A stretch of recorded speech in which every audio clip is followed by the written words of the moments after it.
ফ্রান্সের এভিয়ান শহরে ট্রাম্প মোদির প্রশংসা করছে।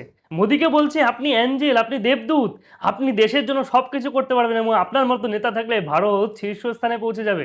এরকম মন্তব্য আমি হাওয়ায় করছি না, ট্রাম্প নিজে করছে। চামচারা শুনুন, রাহুল গান্ধীর চামচারা, একবার ভিডিওটা দেখুন যদি ইংরেজি বোঝে থাকেন। ভিডিওটা দেখুন।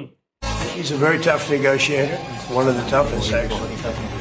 So you look at this man, I'll give you a lesson. He's the most beautiful looking man. He looks so nice, he's like an angel. But actually, he's as tough as he's a killer. I don't want to, he's a killer. He's as tough as they come. But he looks so good. So he gets you by surprise. But there's few people like this. People say he's such a nice man. I said no, he's very tough. He's a tough trader. I think India plays a big role in everything. As long as he's the leader, India's going to play a big role. I can tell you, everyone here, they love India. They have tremendous respect for this man. It's a rough profession. শুনলেন তো? এবার আপনারা কি বলবেন?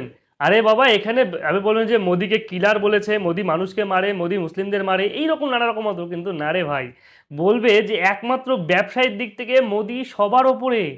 ভাই তিনি কিলার। যে সমস্ত মন্তব্য করলো ট্রাম্প, যদি আপনারা ইংরেজি না বুঝে থাকেন আমি আপনাদের বাংলায় লিখে সেটা কমেন্ট বক্সে দিয়ে দেবো। একবার ভাবুন। আবার অনেকেই বলবেন যে আমেরিকাতে ভারতের পতাকা ছেঁড়া হচ্ছে, আমেরিকা ইরানের মধ্যে হরমুজ প্রণালীতে ভারতীয় জাহাজে আক্রমণ করে মেরেছে। আরে ভাই, দুই একটা ঘটনা হ্যাঁ হতেই পারে, এগুলো নানা রকম ঘটনা হয়েছে।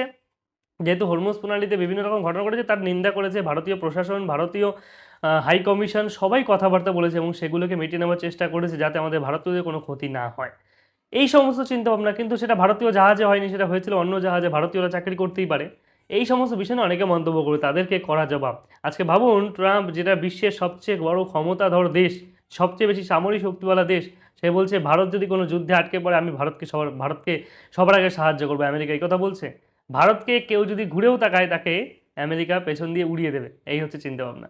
যাই হোক, আপনি যদি মোদির ভক্ত হন অবশ্যই ভিডিওটিকে প্রচুর শেয়ার করুন এবং সেই সমস্ত চামচাদের কাছে পৌঁছে দিন। কি বলেন?